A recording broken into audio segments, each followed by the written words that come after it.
Esto es A Fondo. Sean todos bienvenidos y bienvenidas a una nueva edición donde abordamos los temas más relevantes de la sociedad hondureña desde la óptica de la Universidad Nacional Autónoma de Honduras. También abordamos los temas que conciernen a nuestra alma mater.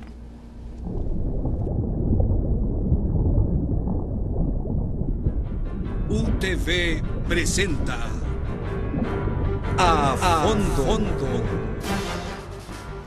En esta ocasión vamos a hablar de un tema de mucha importancia y es que se conmemora el 56 aniversario de la autonomía de la Universidad Nacional Autónoma de Honduras, un hecho que ha marcado un antes y un después de nuestra alma mater, tomando en cuenta pues que es desde ahí cuando se logra obtener importantes logros y avances para la educación superior del país. A continuación les presentamos una pequeña nota en la cual les explicamos un poco sobre la autonomía. La palabra autonomía, el diccionario de la Real Academia de la Lengua Española lo define como la facultad o el poder de una entidad territorial integrada en otra superior para gobernarse de acuerdo con sus propias leyes y organismos. El recién pasado martes 15 de octubre, la Universidad Nacional Autónoma de Honduras conmemoró 56 años de autonomía al emitirse el decreto número 170 por la Junta Militar del Gobierno, que estaba constituido por los señores Héctor Caraccioli y Roberto Gálvez Barnés, un 15 de octubre pero de 1957. Es importante también que en la nueva ley orgánica emitida por el Congreso Nacional en diciembre del 2004 y que entró en aplicación en febrero del 2005, define 5 ámbitos para la autonomía universitaria. El ámbito político, que es la autonomía para que la universidad se dé su propio gobierno. Y en este momento, a nivel centroamericano, se reconoce que la Universidad Autónoma de Honduras, a través del proceso de concursos públicos por méritos para la selección y nombramiento de todas sus autoridades, también está marcando historia de transparencia en relación a estos procesos. La historia recoge que dicho decreto se logró después de intensas y violentas protestas estudiantiles en las calles. El Congreso de ese entonces también se comprometió a dar el 6% del presupuesto de la República a la universidad para hacerse cargo de la educación superior en el país. La autonomía es uno de los pilares fundamentales, de los ejes de nuestra institución, de las vértebras que la sostienen, así que un día importante para los universitarios. ¿Qué significa la autonomía en términos generales? Bueno, autonomía es el gobierno universitario con libre de toda injerencia extraña de cualquier sector en el país. Es la capacidad de la universidad y la facultad para dirigirse a sí misma, para conducir sus procesos académicos, para tomar las decisiones administrativas, financieras, de inversión, para sentar sus posiciones en los temas de país. La Universidad Nacional Autónoma de Honduras se ha visto envuelta en una serie de atentados a su autonomía, por lo que en más de alguna ocasión el Consejo Superior Universitario Iberoamericano ha tenido que intervenir, como en el 8º plenario celebrado en la ciudad de Lima, en Perú, el 19 de marzo del año 2010, donde se plasman 3 acuerdos en los que se exhorta al Estado de Honduras a respetar la autonomía de nuestra alma mater. Es algo que es un logro que la universidad ha alcanzado. Creo que corresponde a cada uno de los miembros de la comunidad universitaria defenderla, apropiarnos de ese derecho que hemos logrado. Básicamente, pues yo pienso que todos los que formamos parte de esta comunidad debemos de estar interesados en defender esta autonomía. La universidad urge de esa autonomía, tomando en cuenta de que así se evitan ciertas influencias, ¿no? Sí, definitivamente, yo creo que eso es importante porque eso es lo que nos permite tener el desarrollo que la universidad requiere también, ¿verdad? Y es lo que permite la participación de todos también. El artículo 160 de la Constitución de la República le otorga a la Universidad Nacional Autónoma de Honduras la exclusividad de organizar, dirigir y desarrollar la educación superior del país. Bien, es un tema bastante interesante, un tema en el cual pues la mayoría y diferentes sectores señalan que se debe de defender, la autonomía de la que debe de gozar siempre nuestra Universidad Nacional. Para hablar de este tema, para profundizar sobre este tema, tengo el honor de presentarles 2 distinguidos invitados. En primer lugar, don Matías Funes, Muchísimas gracias, don Matías, por estar acompañándonos. Muchas gracias, Fran, por la invitación y sobre todo por compartir este diálogo con mi buen amigo Alan Fajardo. Así es, también don Alan Fajardo. Muchísimas gracias, don Alan. Gracias también por acompañarnos, dos distinguidos catedráticos de nuestra Universidad Nacional Autónoma de Honduras, con un amplio currículum y conocimiento sobre estos temas de autonomía. Bueno, empecemos por donde debemos. ¿Cómo vemos a esta altura la autonomía de la Universidad Nacional Autónoma? Bueno, creo que es bueno enmarcarlo en el discurso que la rectora Julieta Castellanos pronunció cuando asumió su segundo periodo. Y en su discurso dijo que hay 4 características consustanciales de la universidad. La primera de ellas, su carácter público. La otra, el tercero que mencionó, es el carácter laico. El cuarto es su carácter rector de la educación superior. Y la segunda característica, no porque sea en orden de importancia, es su carácter autónomo. Y como explicó a alguien en el video que vimos anteriormente, el primer ámbito es el de la autonomía política, administrativa. Está capacitada legalmente para autogobernarse, dentro de una ley que es la famosa ley que nosotros leíamos, que es la ley orgánica. La ley orgánica de la universidad. Dentro de la ley orgánica, entonces tiene su propio autogobierno y eso implica también la administración de sus propios recursos, ¿verdad? Que como se ve ahora, ¿verdad?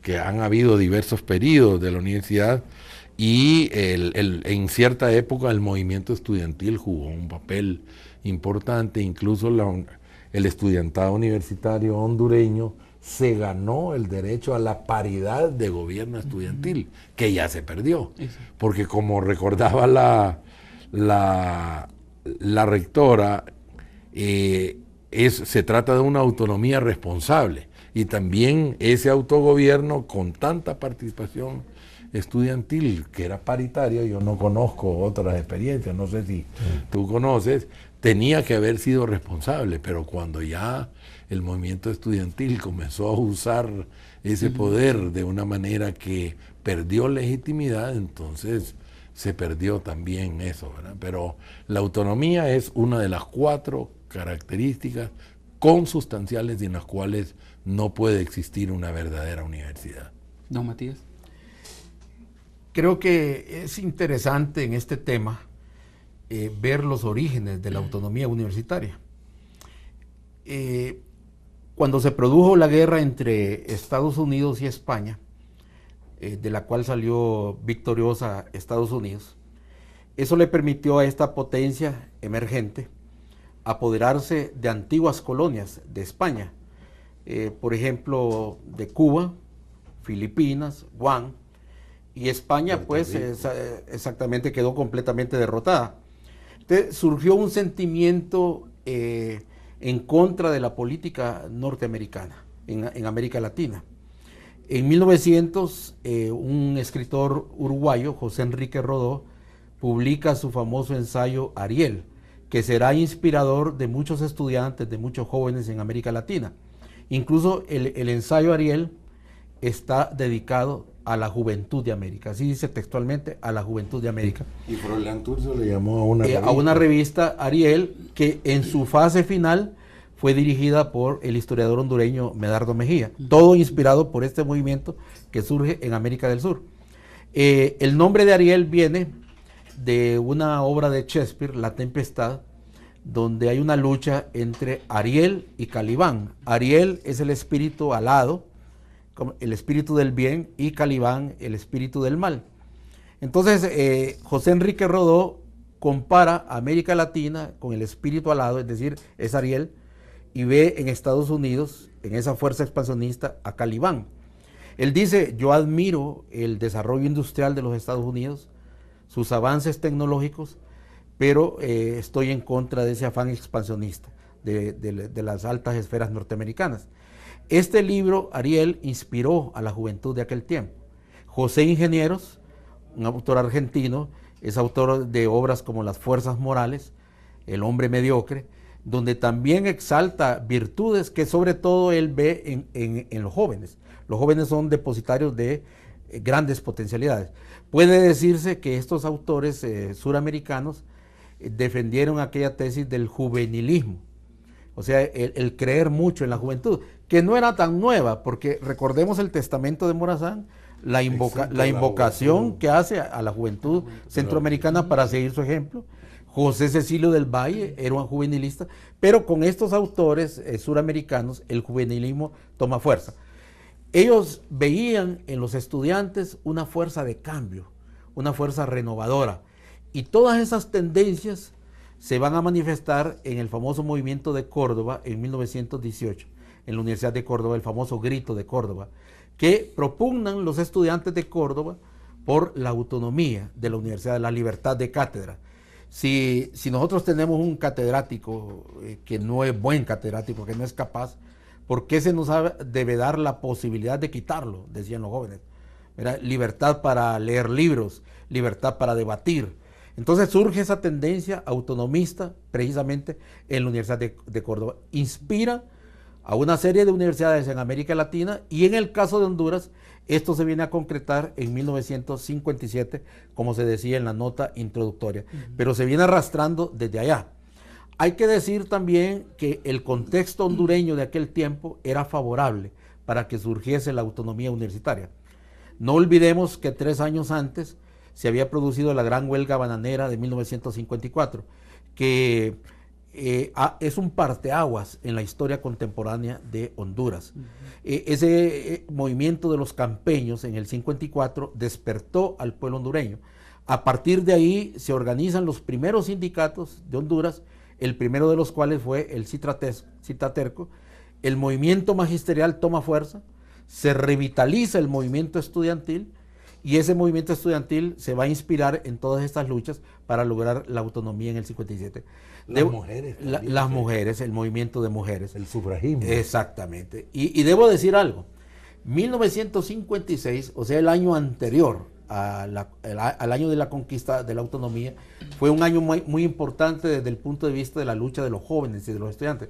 Estaba la dictadura de don Julio Lozano Díaz, era un hombre muy autoritario, la gente estaba descontenta y los estudiantes se fueron a la vanguardia de la lucha contra don Julio Lozano. Todos los días apareció un camión ahí en el Parque La Merced lleno de leños que proveían a los estudiantes del Central y a los universitarios, pero más a los del Central, para enfrentarse a las autoridades, a los grupos armados de aquel tiempo. Todavía en los 60 se utilizó eso. Exactamente. Y me comentaba aquí a mí mi buen amigo don Jesús Rodríguez Ayestas, hermano del historiador Julio Rodríguez Ayestas, que él era uno de los que llevaba el camión, y la otra persona que le ayudaba a los estudiantes era doña Carlota Bernard, la viuda de Paulino Valladares. Eran las dos personas que facilitaban eso. Y los estudiantes del cronista, del diario El Cronista. Sí. Y eso era típico todos los días. Y los estudiantes ponían tachuelas en las calles de Tegucigalpa y Comayagüela, y eso fue un elemento de lucha interesante. Se le llamó a ese año el año de la guerra de las tachuelas. Fue tan fuerte el movimiento que finalmente las Fuerzas Armadas derrocan el 21 de octubre del 56 a don Julio Lozano Díaz, un derrocamiento, debo decirlo, que fue recibido con beneplácito por la población, porque la gente estaba hastiada de la dictadura de don Julio Lozano. Y esta Junta de Gobierno, en el marco de este gobierno, de la Junta de Gobierno, de la Junta Militar de Gobierno, se produce la autonomía. Pero como consecuencia de todo ese contexto, de todos esos precedentes de lucha, no fue una dádiva gratuita, sino que es una conquista de los sectores más avanzados del pueblo hondureño, entre ellos los estudiantes y los jóvenes de aquel tiempo. Sí, la historia recoge que fue, está el decreto 170 emitido por la Junta Militar del Gobierno, constituido por Héctor Caraccioli y Roberto Galvez Barnes. Ellos son los que están en el gobierno en ese entonces, pero desde antes no es fácil lograr esa autonomía. Incluso la misma historia señala de que se tuvieron que dar aquellas revueltas estudiantiles de las que usted ya nos hablaba con anterioridad, y que en el 57 también se produce para lograr que el Congreso Nacional de ese entonces decrete esa autonomía. Es así, ¿verdad? O sea, el nivel a lo que llega y al costo que hay que asumir para lograr algo como es la autonomía. Así es, hay que remarcar lo que acaba de decir nuestro amigo historiador Matías Funes, que no fue una dádiva, sino que fue una conquista que fue resultado de jornadas de lucha que hubo y enmarcado en un hecho histórico como fue la huelga del 54, que provocó en diversos ámbitos ondas expansivas, ¿verdad? Diversos cambios, y que las élites del país vieron que no podían seguir manejando el país de la misma manera. Provocó una crisis, ¿verdad? En que los de abajo no querían, ni los de abajo ni los de arriba querían continuar con la misma situación. Hubo organización de diversos tipos y lo de la universidad se resuelve por medio de la autonomía. Y bien, posteriormente el cogobierno, ¿verdad? El año siguiente, ya siendo presidente el doctor Vieda Morales, ahí es donde se logra la paridad. La paridad de la que hablaba, un año después. Un año después. Pero fíjese que hay algo interesante. La Universidad Nacional, que es un desprendimiento de la Sociedad del Genio Emprendedor y del Buen Gusto, donde el padre Reyes y otros hondureños tuvieron mucho que ver en tiempos de Juan Lindo, nació autónoma. O sea, en un primer momento la universidad era autónoma. La autonomía se pierde cuando irrumpe Marco Aurelio Soto e impulsa la reforma liberal. Ellos consideran que el Estado debe tener una injerencia en la universidad. Y es más, el famoso discurso de Ramón Rosa, cuando se inauguran las clases de la universidad en 1880, Ramón Rosa dice, siguiendo a Augusto Conte, aquí no necesitamos una educación teológica basada en la creencia, los tres estadios de Augusto Conte. ¿Sí? Sí. No necesitamos una educación teológica, porque es una educación que cree en seres sobrenaturales. No estamos para eso.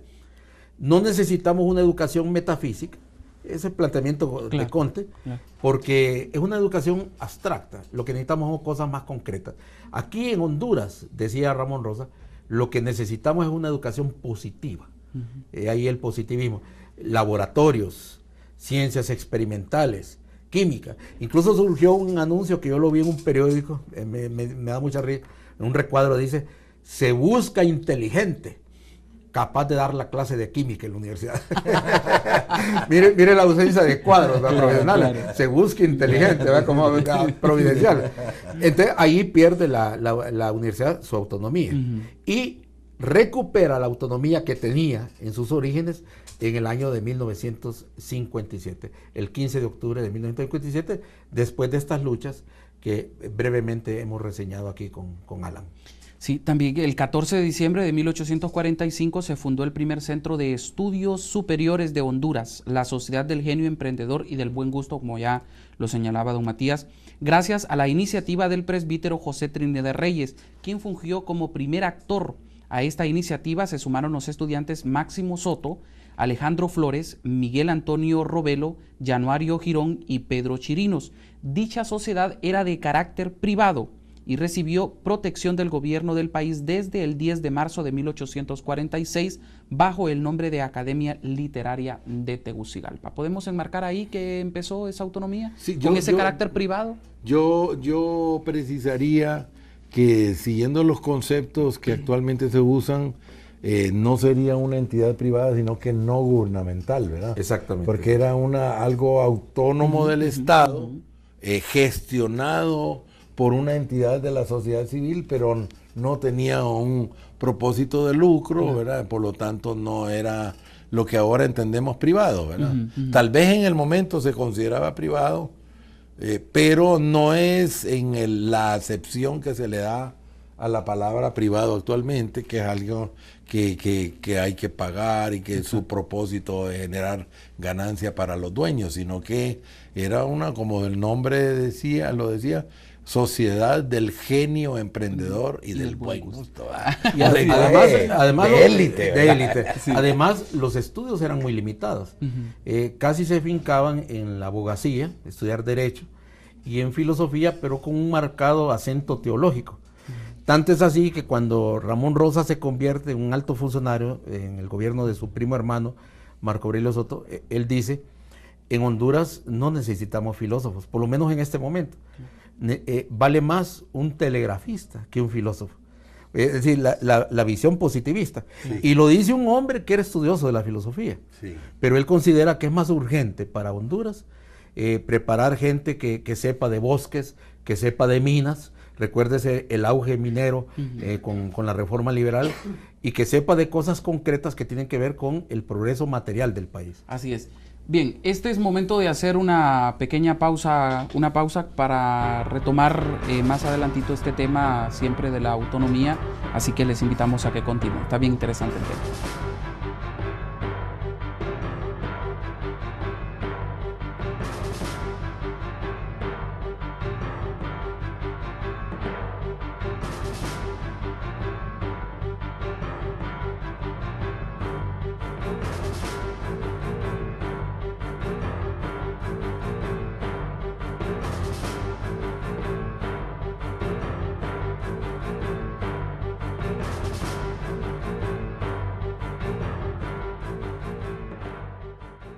¿Quién es la que me sacó la espina y también curó mi herida y mi lágrima secó?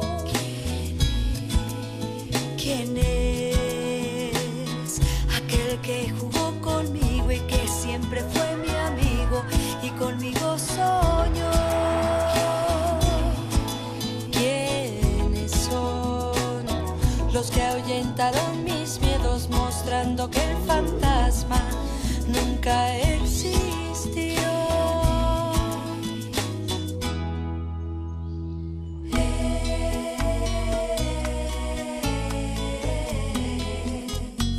Es mi familia, la que me tuvo en sus brazos y me vio crecer. Son mi familia, son ellos los que me quieren y los quiero. Soy yo, somos familia. ¿Quién es la que me sacó la espina y también curó mi herida y mi lágrima secó? ¿Quién es?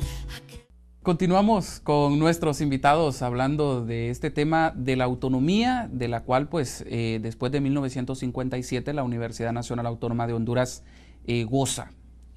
Una autonomía que ha sido o se ha intentado en varias ocasiones, incluso el año pasado tuvimos este problema de que se ha querido vulnerar una autonomía que le han querido caer. ¿A qué no le han querido caer en este país, verdad? Supieron lo del placazo de hoy, ¿verdad? Ah, también. Bueno, sí, esa es nueva, ¿verdad? Decreto de emergencia porque no hay placas en el país. Entonces, bueno, hay que comprarla. Hay que comprar placas, ok.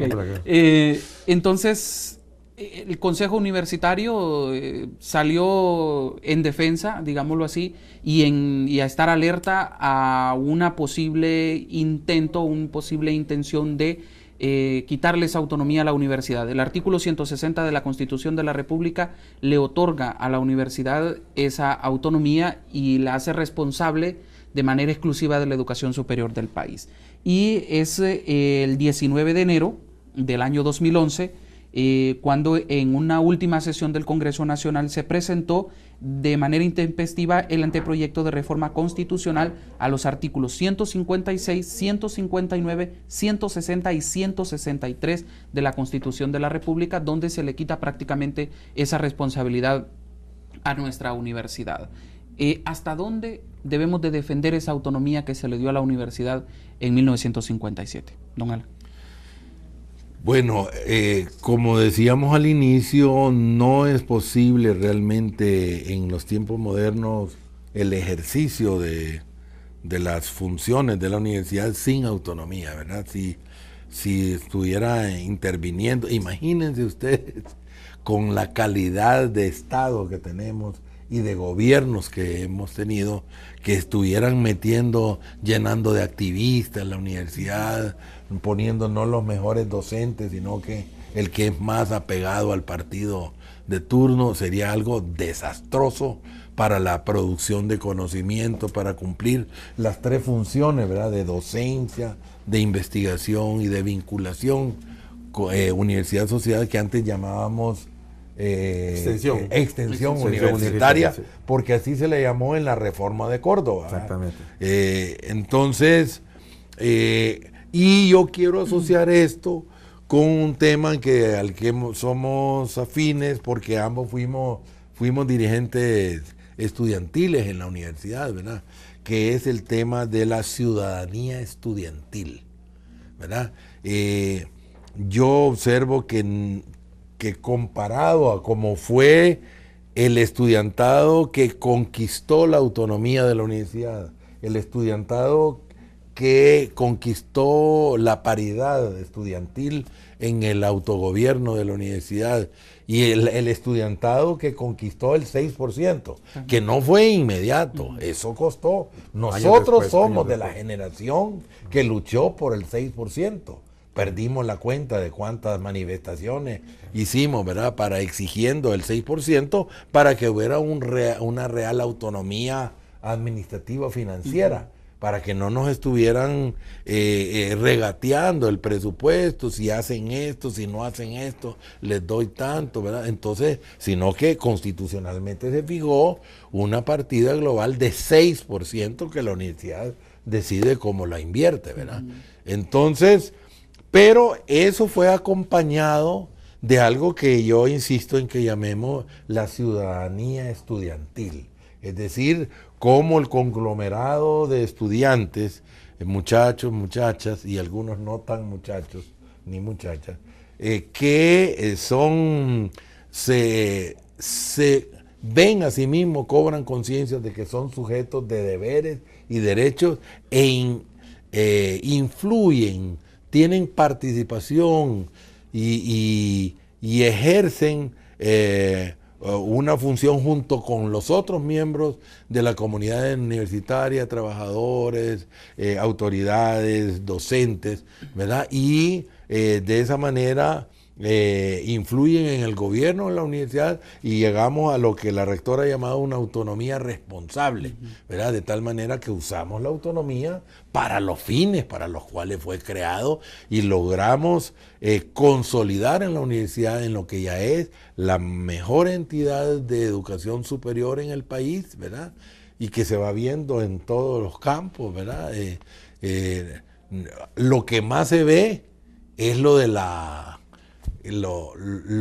infraestructura, lo de los edificios, ¿verdad? Es lo que se ve, pero eso solo es la punta del témpano del iceberg, porque debajo hay todo un trabajo de otro tipo que a medida que ya las autoridades ya se van eligiendo como se tienen que elegir, vamos a seguir avanzando y ahí es necesario promover el ejercicio de la ciudadanía estudiantil para el cumplimiento de esas tres funciones básicas de la universidad. En pocas palabras, la autonomía es vital, es fundamental en este proceso de enseñanza de la educación superior del país. Definitivamente, hay que preservarla, hay que defenderla.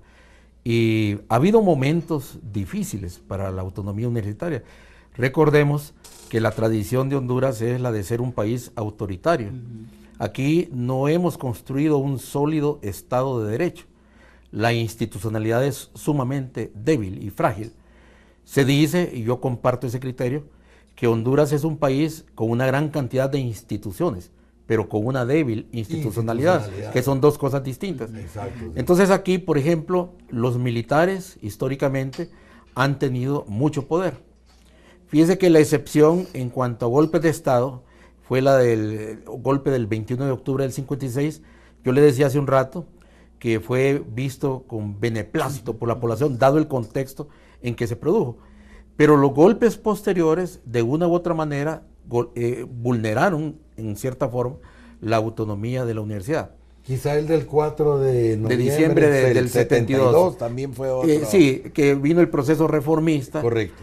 Aunque el actor fue el mismo, López Arellano, Sí. pero con un gobierno completamente distinto al del 63. Pero sí respetó la autonomía universitaria. Respetó la ¿no? autonomía universitaria, sí. Y jugó un papel en el proceso de reforma a la universidad. Un papel importante en Sí, el proceso sí. de reforma. Pero aquí llegaron a tener tal poder los militares que para ser rector muchas veces había que ir a tocar las puertas de los cuarteles para recibir el aval de los militares. Y eso de alguna manera pues va en contra de la autonomía de la universidad. También ha habido fuerzas internas que de alguna manera han tratado de deslegitimar y debilitar la autonomía. Por puro interés. Por puro interés. Momentos, por ejemplo, coyunturales en la historia de la universidad, en que un estudiante recién egresado, sin méritos académicos, de pronto lo veíamos impartiendo cátedra, solo por clientelismo político, por ser seguidor o dirigente del frente que estaba en el poder en ese momento. Entonces hubo un deterioro académico de la universidad ostensible. Yo recuerdo, y no hace muchos años, que el promedio general de la universidad llegó a ser de 38.5%. El índice académico. El índice general. Promedio general. Promedio general. O sea, dividiendo las notas de todos los alumnos entre el número, nos daba 30. Insuficientado incluso. Sí, insuficiente. Ya un alumno que estuviese más o menos en el rango del 50, 55, era brillante, ¿verdad? Hasta podía responder al anuncio del periódico. Del periódico. Inteligente. Exacto. En ese sentido yo creo que se ha superado mucho la situación. Claro, hay que mejorarla bastante, pero llegamos a tener una universidad hundida en la crisis realmente. Crisis ética, crisis académica, crisis administrativa, crisis financiera, una crisis global la que había en la universidad. Me parece que la universidad se ha superado mucho en los últimos momentos y tiene que seguirse superando. Para mí el símbolo de eso, de ese pasado reciente que estamos superando, es el edificio C3 de la universidad, que el estudiantado le llama Titanic. No sé si tú lo has ido a ver alguna vez. No sé cuál es. No sabe cómo le llama. Titanic. Porque se estaba hundiendo. El que está cerca de donde está la Facultad de Arquitectura. Así es, sí.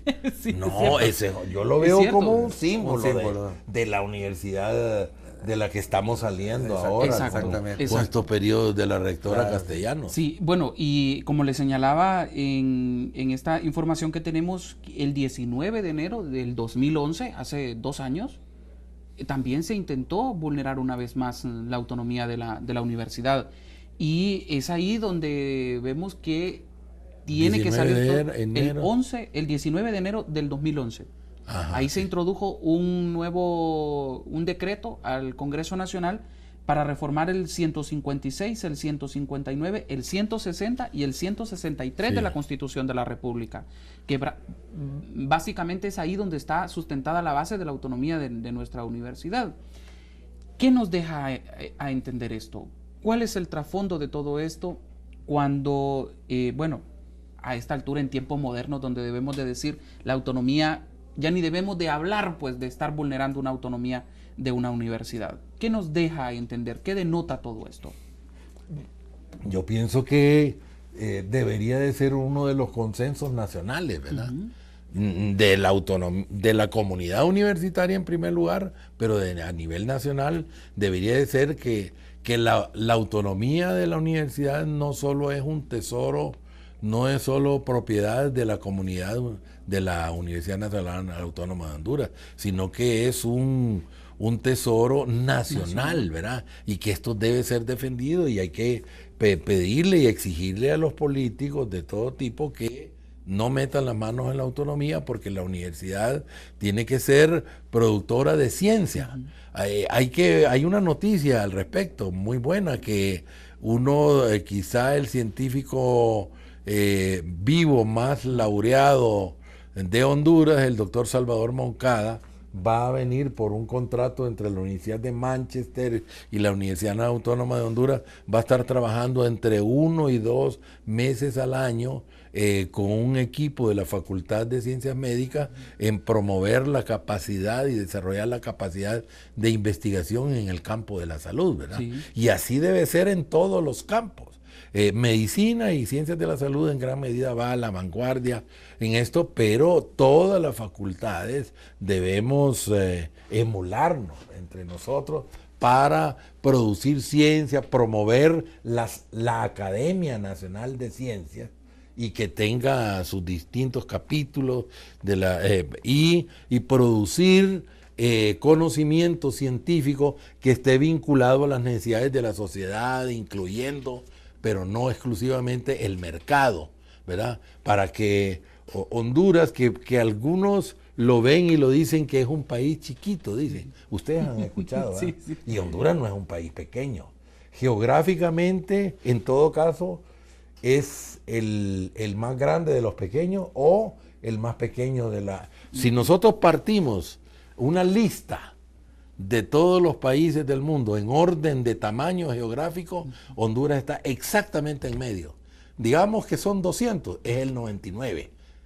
O el número 101, por ahí se mueve. Entonces, geográficamente no es un país pequeño realmente, depende de qué es un término que no es unívoco, es polisémico, admite diversos significados, y por lo tanto podemos ver con diversos parámetros de diverso tipo, tamaño de la economía, tamaño del territorio, tamaño de la población, incluso el municipio más grande de Honduras, que creo que es Catacama, es más grande que decenas de países del mundo. Entonces nosotros debemos vernos como un país que no es un país chiquito, países más grandes, más pequeños que Honduras geográficamente, y fueron capaces de organizar un imperio, que no estoy llamando a que armemos nuestro imperio, sino que tengamos un rol en el mundo más relevante, más decoroso, siendo famosos no porque producimos millonarios y pobreza y desigualdad al mismo tiempo, o haber llegado a tener el campeonato mundial de más asesinatos, sino que seamos famosos porque tenemos algunos descubrimientos, porque tenemos científicos, porque tenemos artistas, porque tenemos deportistas, ¿por qué no, verdad? Eso nos distingamos, y que la universidad, gracias a esa autonomía, juegue un papel muy grande ayudándole a Honduras a colocar una economía próspera, que exporte, que produzca para el mercado interno, pero con un mayor equilibrio en la distribución de la riqueza. En pocas palabras, fortalecer esa autonomía en vez de debilitarla. Estamos en pleno siglo XXI, es inadmisible ese tipo de cosas cuando el Estado debe de ser siempre responsable de esa autonomía. Definitivamente así tiene que ser. Y ese es un compromiso que toda la comunidad universitaria debe asumir. Cuando digo comunidad universitaria, estoy hablando de trabajadores de la universidad, docentes, estudiantes, autoridades, etcétera. Y desde luego el Estado ser respetuoso de esa autonomía. Los políticos mantener una actitud de respeto a la autonomía, que es una forma también de respetar la Constitución de la República. Fíjense que como la realidad es dinámica, hay figuras que en un momento fueron positivas y después se fueron haciendo negativas. Una de ellas es la paridad. Dijimos al principio del diálogo que la paridad surgió un año después de la autonomía, ya siendo presidente el doctor Vida Morales. En un primer momento... Fue dirigente estudiantil. Fue dirigente estudiantil, sí. De la FEU, presidente de la FEU. Sí. En un primer momento la paridad desempeñó un papel positivo. Los estudiantes muy beligerantes, muy críticos, pero desgraciadamente se fue deformando esta figura. Y en un momento en que la paridad se convirtió en una figura favorable a la corrupción, a la venta de votos, sí, a conseguir plazas, como lo decía antes, y entonces a bajar el nivel académico, a bajar el nivel a exigir que no fueran tan exigentes los maestros. Lo que antes decía cuando era al revés al principio. Pésimos estudiantes aparecían de la noche a la mañana convertidos en flamantes catedráticos de la universidad, sin ninguna credencial académica que los avalara. Entonces se deformó. Para mí, que vengo del movimiento estudiantil al igual que Alan, en un principio se me hacía difícil aceptar esto de que desapareciese la paridad, que uno crece con ciertos dogmas, ¿verdad? Entonces, pero después comprendí que lo que fue positivo en un primer momento, después se convirtió en una traba. Y uno de los cambios que hubo en la universidad fue que desapareciera la paridad. Y ahora hay más exigencias, por ejemplo, para ser dirigente estudiantil.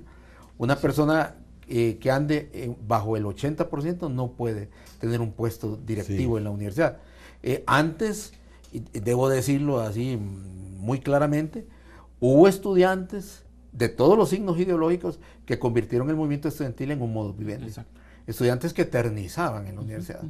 Que eternizaban en la universidad porque sacaban licenciatura de eso, en primer año, de eso vivían prácticamente. Exacto. Eso contribuyó a que se deformara esa figura de la paridad, que en un primer momento fue positiva, pero después se convirtió en un escollo, en un obstáculo para los cambios. Así es. Bien, es tiempo de hacer una nueva pausa. Estamos hablando de la autonomía de la Universidad Nacional y vamos a profundizar un poco más en el próximo bloque. Ya regresamos.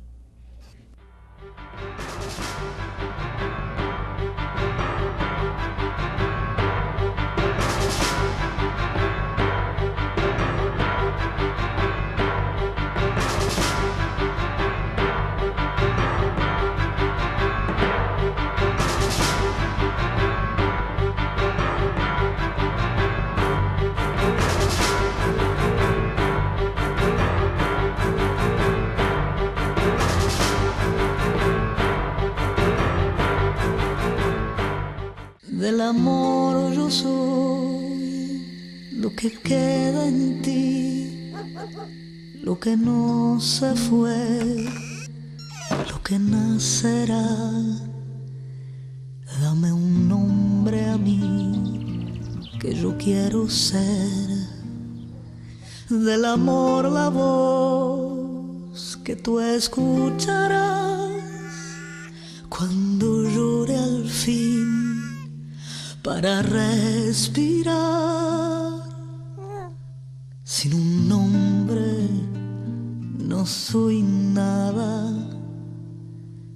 Yo soy Juan, María, Pedro. Para que cuando crezcan tengan derechos, registremos a nuestros niños. Yo soy todo el amor que tú me des. Del amor la voz que tú escucharás cuando llore al fin para respirar. Estamos hablando del tema de la autonomía de nuestra Universidad Nacional y para eso nos están acompañando don Matías Funes y don Alan Fajardo, ambos catedráticos de nuestra universidad. Tenemos reacciones de algunos estudiantes que nos dan su punto de vista sobre el tema de la autonomía. Queremos que ustedes pues vean, escuchen a algunos de ellos y que podamos hablar, también compartir este tema con nuestros estudiantes de la máxima casa de estudios del país. Vamos primero con Grecia Lozano. Ella nos da su punto de vista sobre el tema de la autonomía. La Universidad Nacional Autónoma de Honduras y el tema de la autonomía son tópicos bien sensibles a la hora de revivir la memoria histórica en el tema de la educación. Sabemos que por mucho tiempo, a sus inicios, la universidad estuvo intervenida pues por el clero y por todo este tipo de cuestiones que sesgaban el conocimiento y lo sectarizaban para grupos nada más de la sociedad hondureña. El tema de la autonomía universitaria, pues yo creo que nos revive la memoria con sangre, porque sabemos que fueron muchos maestros, estudiantes y autoridades progresistas que impulsaron lo que ahora conocemos y lo que ahora estamos disfrutando los estudiantes, los y las estudiantes. Entonces, en ese sentido, yo creo que recordar y revivir la memoria histórica, pues, es dejar estas personas vivas en la memoria de la universidad y en todo el progreso que ahora vemos. Y lógicamente pues es otra forma de insertarle al estudiante en su mente que tiene que seguir defendiendo la autonomía de la universidad, cueste lo que cueste, porque es un proceso que nos ha tardado años en lograr. Y bueno, una cuestión muy armoniosa, muy feliz y sobre todo sabemos que es un gran reto mantener la autonomía. Eso te quería consultar sobre la defensa. ¿Se debe de continuar defendiendo la autonomía? Indiscutiblemente el contexto de la sociedad hondureña nos da la respuesta, y es sí. Los estudiantes, los profesores, las autoridades, trabajadores de esta universidad tienen que seguir defendiendo la autonomía universitaria, porque somos la máxima casa de estudios que tiene los mejores niveles de educación y que tiene que seguir supervisando las demás instituciones que hasta este momento no han comprobado su capacidad para tener una autonomía responsable. Entonces nosotros sí tenemos que seguir manteniendo la autonomía de la Universidad Nacional y la supervisión de esta máxima casa de estudios sobre las otras instituciones de educación superior. Bien, ahí tenemos a Grecia Lozano, estudiante de la carrera de Derecho de nuestra universidad. ¿Cuál es su opinión? ¿Qué opinan de este comentario, de este análisis que ella ha hecho sobre este tema? Me parece muy acertado el análisis que hace Grecia. Muy joven ella, pero muy analítica. Y hay algo que yo quisiera señalar, así muy puntualmente. La importancia, decía Grecia, de la memoria histórica. A veces se nos olvida o no hemos escudriñado cuál es el origen de algunas conquistas que nos benefician. Creemos que son cosas que cayeron del cielo como de manera providencial, como maná, y no que costaron realmente. Ella, una persona muy joven, reconoce que esto es producto de una lucha histórica que costó bastante, incluso habló de sangre, de esfuerzos, de sacrificios. Es interesante oírlo, sobre todo de labios de una persona tan joven como es Grecia, y yo creo que eso es lo importante, ¿verdad? La propia universidad debe analizar su historia en distintas cátedras. Esto debería ser como un eje transversal para que la comunidad universitaria en su conjunto, sobre todo los estudiantes, comprendan la importancia de la universidad. Es una universidad pública, el carácter público debemos defenderlo, el carácter laico de la universidad, como insiste la rectora Julieta Castellano, debemos defenderlo, y desde luego la autonomía de la universidad debemos defenderlo, con todo lo que implica la autoadministración de la universidad, la libertad de cátedra, que es tan importante. En la universidad deben analizarse todas las corrientes de pensamiento filosófico, político, y haya cada quien que seleccione la que mejor le parezca, pero debe ser una institución amplia, no sectaria, y en ese sentido el recordar la memoria, el tener presente la memoria histórica, como decía Grecia, es fundamental. Sí, ella defiende la necesidad de la autonomía y hace un llamado a reconocer que que la memoria histórica nos recuerda que fue producto de lucha, ¿verdad? Yo siempre digo que las conquistas sociales y la autonomía es una conquista de la sociedad hondureña, son como la agricultura. Uno no puede cosechar sin haber sembrado.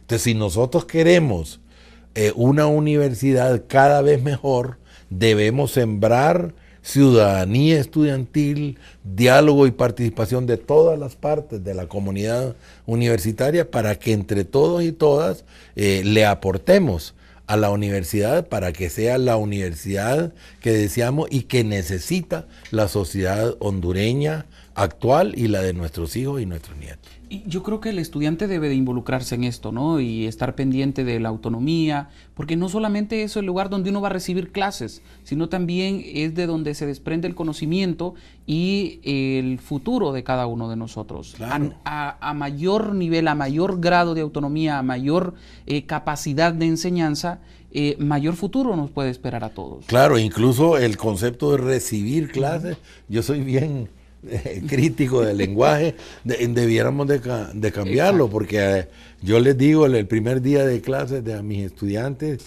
que aquí no vienen a recibir, pero sino que vamos a construir conocimiento entre ambos. Entonces debería ser un concepto de tener clases o otro tipo de concepto que le abra espacio a la participación estudiantil. Nosotros fuimos muy inquietos en eso, ¿verdad? Y muy activos. ¿Sí?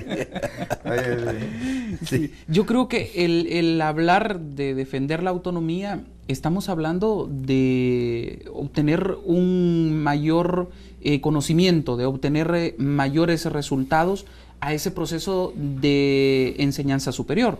¿Podemos analizarlo desde esa perspectiva?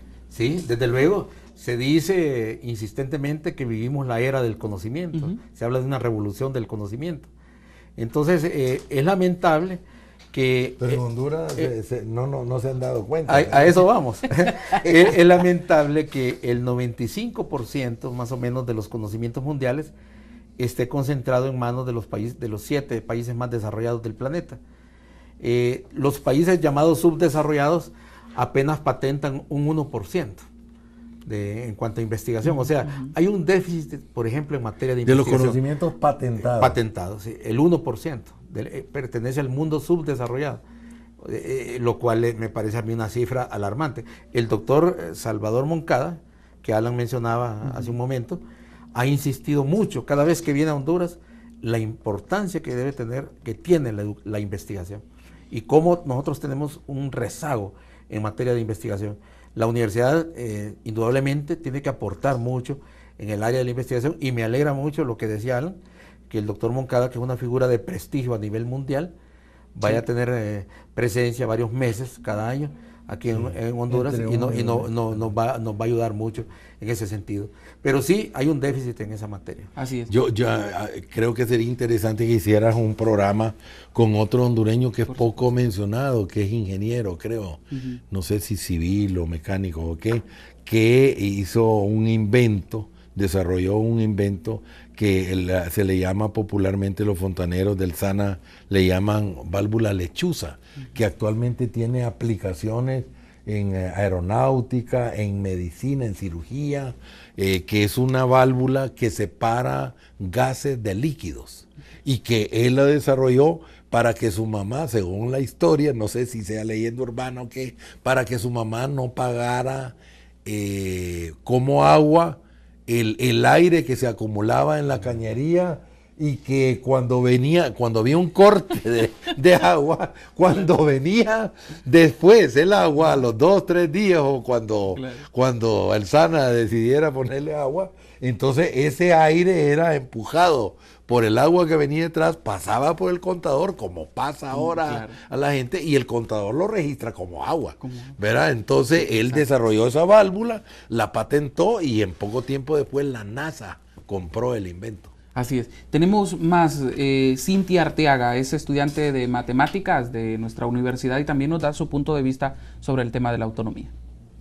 Creo que es un momento muy importante en este punto exacto de la historia de la universidad y del país, porque ver cómo la UNA ha estado avante en todas las tomas de decisiones del país, y cómo como universitarios, tanto en nuestra formación como profesionales, y tanto en el proceso de apoyo, de vinculación a la sociedad, estamos siendo una universidad que es vinculante, que no solo se queda en la academia, sino que va más allá. Y creo que el hecho de ser una universidad autónoma implica una gran responsabilidad, tanto autoridades, docentes y estudiantes, de formar y ser parte de la historia del país, no solo en materia de sacar profesionales, sino realmente que nosotros como profesionales seamos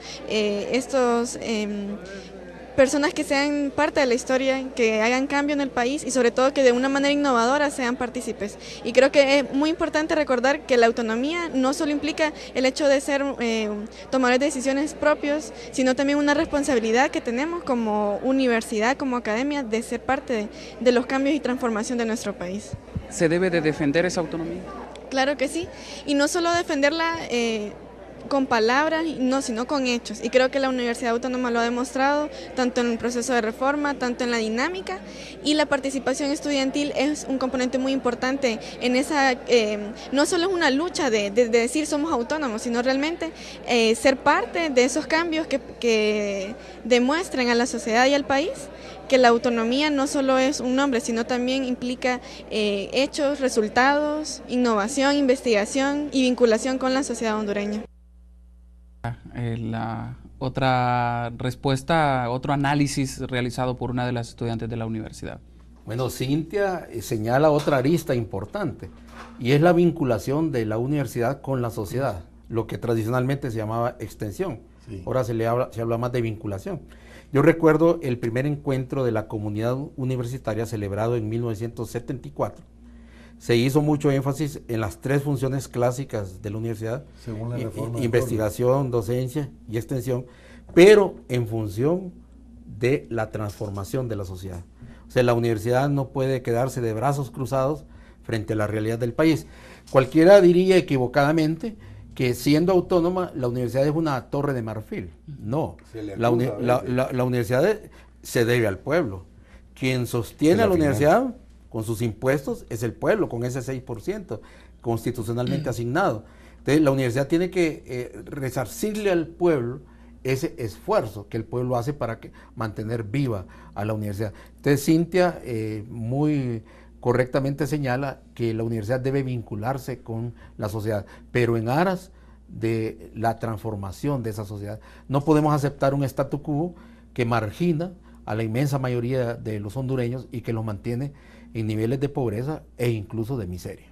O sea, cuando, según lo que tú dices, cuando una persona cualquier persona del pueblo, por ejemplo, compra un estudiante universitario o una persona pobre, compra una bolsa de agua y eso tiene impuestos, paga un impuesto. Por cada 6 centavos de cada lempira recaudado de impuestos de ahí, van para financiar a la universidad. Y por lo tanto tiene todo el derecho de demandar e incluso exigir que la universidad esté contribuyendo a la solución de sus problemas. No solamente con aportar profesionales de calidad, sino también con solventar problemas. Bueno, como se ha estado realizando últimamente. Hay gente que critica, por ejemplo, vuelto a tomar. Exacto, critica a la rectora que dice, bueno, está en esto, está en todos lados. Pero sí que hay un artículo de la universidad que obliga a la universidad a dar solución. Además, en el caso del hospital universitario, fue concebido originalmente así. Lo que pasa es que hubo unos cambios políticos en que solo lo dejaron, que dijeron hospital escuela, pero no administrado por la universidad. Pero esa era la concepción original, ¿verdad? Y hay un elemento importante, siempre apoyándome en lo que decía Cintia, y es la sensibilidad del profesional universitario. Ortega y Gasset tiene un trabajo sobre la misión de la universidad y él dice una famosa crítica que desgraciadamente las universidades contemporáneas, afirma Ortega hace algunas décadas, están formando bárbaros especializados. O sea, gente que sabe mucho de una especialidad y se especializa más en una franjita de esa especialidad después, pero se olvida del todo. Se vuelve insensible ante el contexto. Entonces pueden ser personas muy profundas en determinada área del conocimiento, pero deshumanizadas. Lo que se requiere es un profesional capaz, un profesional talentoso, técnicamente bien preparado, pero con sensibilidad. Y eso es lo que decía Cintia, la vinculación que ella le pide a la universidad para con el pueblo hondureño. Así es. Y ella hablaba de autonomía para algo, ¿verdad? El pueblo lo exige. Exacto. Solo para cerrar, la Universidad Nacional Autónoma de Honduras es una institución autónoma del Estado con personalidad jurídica y patrimonio propio, cuya autonomía se establece en la Constitución de la República y su organización, funcionamiento y atribuciones se regulan por esta ley orgánica y sus reglamentos. Su sede es la capital de la República, con funciones dentro del territorio nacional, pudiendo desarrollar actividades en el extranjero mediante convenios con otras instituciones de educación superior. Quiero agradecerles a ustedes al habernos acompañado. Es un tema muy importante para nuestra universidad, es un tema rico y que debe de ser de mucho interés también para la población, tomando en cuenta que la universidad es de todos. La Universidad Nacional no le pertenece solamente a los estudiantes o a los que laboran ahí, sino que es para todos y debe de estar al servicio de todos. Don Alan, muchísimas gracias por habernos acompañado. Gracias. Don Matías. Fran, Alan. Es un placer siempre tenerlos. Las puertas están abiertas para con ustedes. Y solo una idea. Por supuesto. Me parece que la universidad debería dar un paso importante, que es darle vida a la cátedra de los próceres. Valle, Herrera, Cabañas, Morazán, etcétera. Hay una cátedra a nivel estatal para la educación pública que teóricamente existe desde el 68. Pero no se ha plasmado en hechos. La Universidad Pedagógica Francisco Morazán ha hecho algún esfuerzo, pero creo que ese esfuerzo sería muy, pero muy positivo en el caso de nuestra querida Universidad Nacional Autónoma de Honduras. Muchísimas gracias. A mí me gustaría ver estos temas tan amplios y profundos, verlo en cosas cotidianas como que el estudiantado cuide mejor sus jardines, que bote menos basura, use mejor los baños de la ciudad universitaria, y ahí yo voy a ver indicadores quizá no convencionales de que el estudiantado está asumiendo la autonomía con una ciudadanía estudiantil consciente. Así es, muchísimas gracias. Bien, ya escucharon, la universidad es una responsabilidad de todos, nos pertenece a todos, pero aún así debemos de cuidarla. Y la autonomía, no digamos, tomando en cuenta que se convierte en la columna vertebral de la actual universidad. Gracias por haber estado con nosotros. La invitación para una próxima emisión de A Fondo. Con permiso.